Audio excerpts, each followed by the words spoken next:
जो कि हरूफ लीन के बारे में है, जरूर देख ले। आज हम आपको समझाएंगे कि हरूफ मद्दा क्या हैं और कौन कौन से हैं। सबसे पहले तो देखें, मद का मतलब है लंबा करना, दराज करना, खींच कर पढ़ना। यानी हरूफ मद्दा ऐसे हरूफ हैं जिनको थोड़ा सा लंबा कर कर पढ़ा जाएगा। अब हम देखते हैं कि हरूफ मद्दा कौन कौन से हैं। हरूफ मद्दा 3 हैं।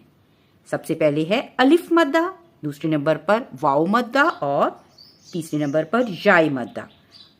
अब सबसे पहले हम कायदा समझते हैं अलिफ मद्दा। अलिफ मद्दा क्या है?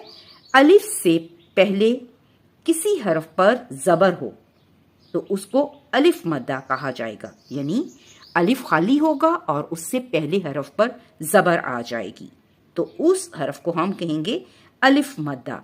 जैसे कि बा जबर अलिफ